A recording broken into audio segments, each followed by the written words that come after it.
Good day to everyone. Assalamualaikum warahmatullahi wabarakatuh. We are from Group 4. My name is Suryo Mentaram and my group mate Zaky, Arisyi Fakhry.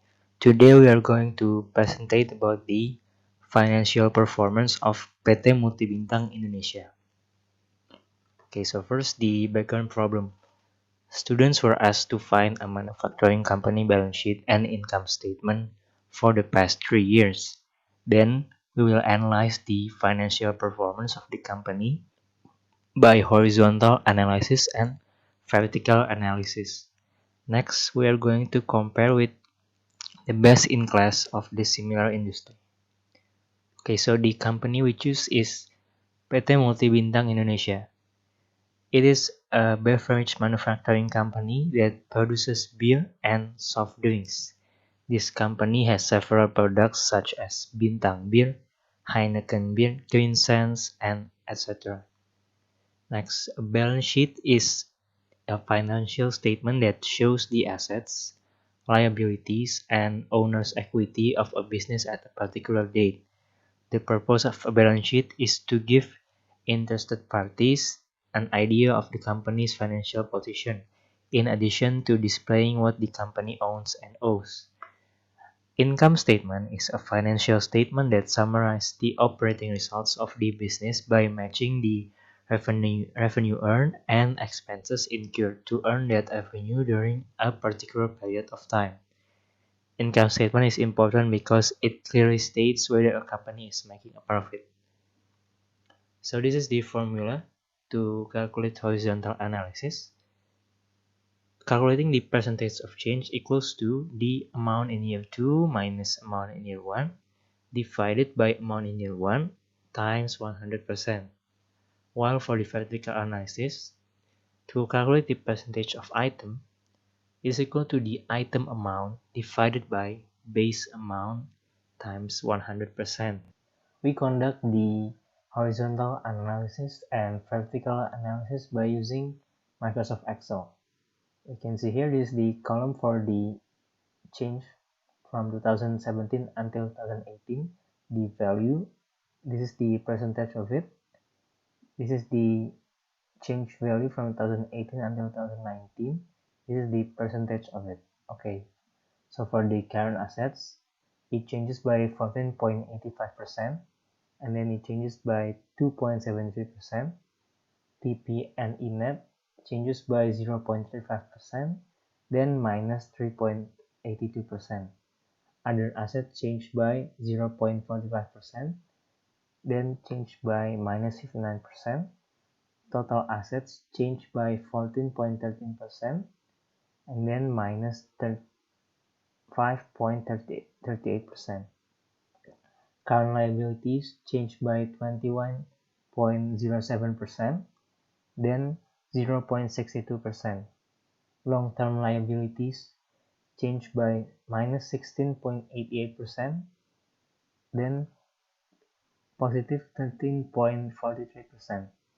The retained earnings change by 9.83%, and then minus 1.88%. For the total liabilities and equity, changed by 13.71%, then 0.26%. The horizontal analysis of income statement. The sales changed by 5.46% and 3.82%. The cost of goods sold changed by 22.27% and 4.63%. The gross profit changed by minus 2.89% and 3.31%. The selling and administrative costs changed by minus 21.25% and 14.16%. The operating income changed by 5.23% and minus 0.27%. Next is the vertical analysis of balance sheet. You can see the trend here. The current assets increased at 2018, then decreased at 2019. The net property, plant, and equipment decreases at 2018, then increases at 2019. The other assets increases each year from 1.26% to 2.95%. The current liabilities increases each year from 51.32% until 54.84%. The long-term liabilities decreases at 2018, then increases at 2019. Total liabilities increases each year. For the retained earnings, the value decreases each year. You see here from 41.8% until 38.83%. The total equity also decreases each year. Next, the vertical analysis of income statement. So the sales is the base amount and below is the item. Cost of goods sold increases each year, 33.18% until 38.77%. Gross income decreases each year from 66.82% until 61.23%. Selling, general, and administrative expense decreases at 2018, then increases at 2019. Operating income decreases each year from 46.35% until 40. So now we'll be comparing the balance sheet of Carlsberg Group and the balance sheet of Multibintang. So first we're going to compare their horizontal analysis. So on the top section, you'll see the balance sheet and the horizontal analysis for the Carlsberg Group, and the bottom you'll see one for Multibintang. So let's first start off with the change of year 2017 to 2018. The Carlsberg Group underwent a decrease in their other assets, and they had a decrease in their long-term liability and retained earnings. Whereas in comparison for the Multibintang, they only had a decrease in their long-term liability. Now, this means that overall, the Multibintang group has performed better in terms of just overall balance sheet in the first year-to-year comparison.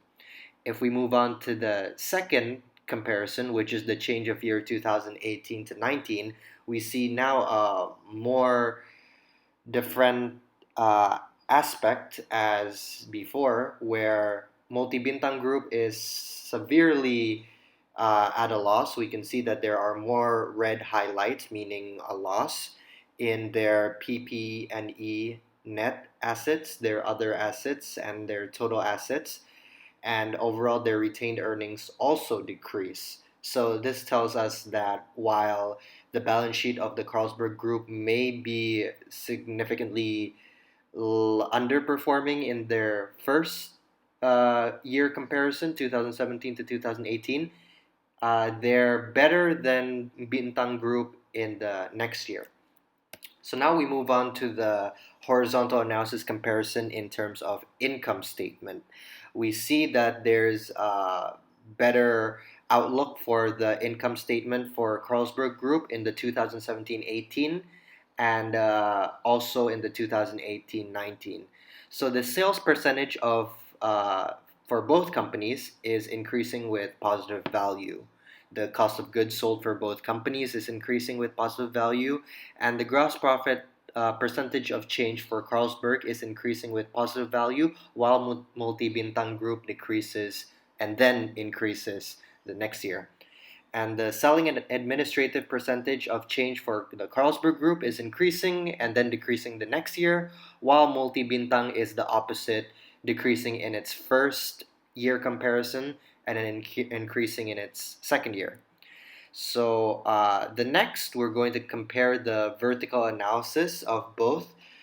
We can see that in both vertical analysis comparisons, they have three different years that we can see. So the first thing that stands out while looking through the 2017 is the percentage difference. The Multibintang balance sheet group has a very substantial difference in terms of value percentage, increasing its total assets by 100%, having more towards total current asset and net property assets, while as the Carlsberg Group mainly concentrates more on the other assets objective. Other than that, we can see in the 2018 that the same still remains true. Overall, we can state that in the multi-bintang balance sheet, they prioritize the total current assets more than the other current assets, which is the complete opposite for the Carlsberg Group. Liability-wise, we can see that uh, the multi-bintang group has a more percentage of current liabilities. Of course, that's due to their greater percentage in their total current assets. In terms of retained earnings, they're more or less the same percentage wise if we compare them, falling to 30 to 40% category. And overall, we can state that the two groups vary in terms of their assets and liability handling. So, if we compare the vertical analysis in terms of income statement, we see a few points being raised. The cost of goods sold for both companies increases each year. The gross income increases, then decreases for Carlsberg, and then for Multi Bintang, it decreases each year. SG&A expenses decrease each year for Carlsberg, where Multi Bintang decreases and then increases the next year. Operating income increases for Carlsberg, and then for Multi Bintang, it decreases each year. So we can see in the vertical analysis that overall each company has had their downside and upside throughout the years. So, what have we learned from analyzing the financial performance of PT Multi Bintang Indonesia? And why did we compare it with its counterpart, Carlsberg Group? We can see in the conclusion that, first of all, vertical analysis is very important because it helps spot trend for quick analysis by comparing line items on a financial statement over an extended period of time. And horizontal analysis is very important because it helps identify trends from cash and financial statements by looking at percentage change in a line item for one period to the next. And we concentrate on income statements and balance sheets because they are both good indicators for determining the state of the business, whether we want to compare it year per year or we want to analyze a specific point of the year.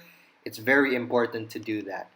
And by certain elements and key points towards this analysis, we can get a good understanding of the importance of income statements and balance sheets, as well as how well the company of PT Multi Bintang Indonesia is performing throughout the last 3 years. And yes, that's all. Here is the reference page. This is where we got most of our information from. Balance sheets and income statements are mostly from the Wall Street Journal WSG website. If you're interested, you can search up the findings there. And that's it. Thank you for listening.